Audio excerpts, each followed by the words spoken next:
Tara, gawa tayo ng mini Christmas tree. So yan, ito pala yung aking mga gagamitin. So meron tayo dyan, kinulayan na pinulot natin dito sa harapan ng bahay. And then meron tayong pampakintab.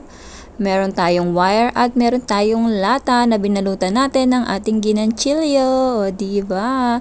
And then mga sisila, meron din tayo ditong gulugan ang gagamitin nating pandikit at itong special, ang ating pinutol sa kapitbahay. O diba?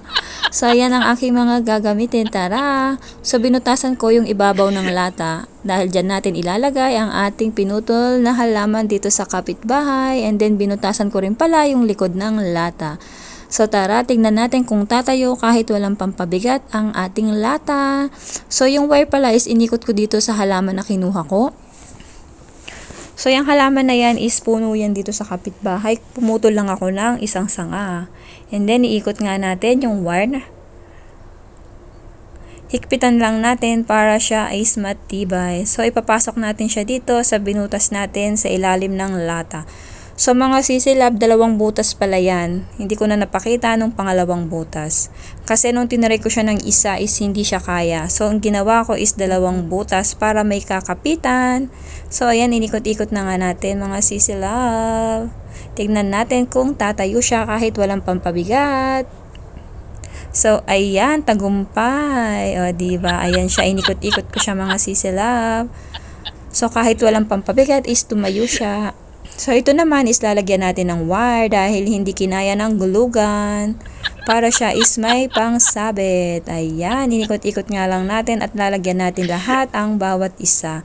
So ito pala is pinulot ko lang to dito sa harapan ng bahay dahil meron ditong parang ipil-ipil na may bungang ganyan na nagbabagsakan. So yan ay color brown.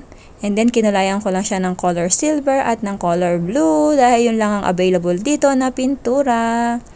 Ayan, lalagyan nga natin siya bawat isa.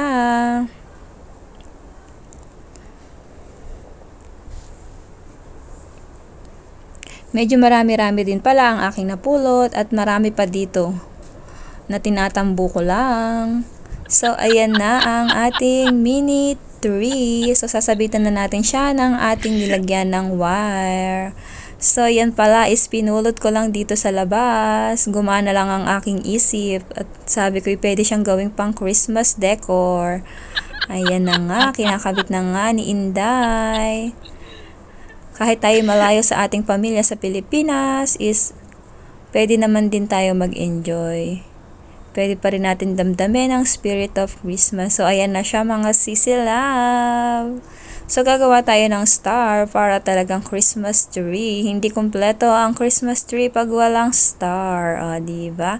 So, yung kinulayan ko lang siya ng silver dahil yun yung mas okay, silver, kesa sa blue. And then, ayan, dinikitan ko na pala siya ng pampakintab dahil wala tayong Christmas light. So, ito ang ating gagamiting pampakintab. So, ayan na rin ang ating Christmas tree. Ilalagay na lang natin sa ibabaw. So, ayan na siya mga sisilab. Tagumpay na, o, diba? So, ito na ang aking mini Christmas tree. O, diba? Yung akala mo, pak ganun. So, yun lang mga sisilab. Thank you for watching. God bless us and stay healthy. Salamat sa walang sawang suporta sa aking mga video. Thank you for watching every day. Bye-bye. Starla yarn. Advance Merry Christmas to all. God bless. Bye-bye.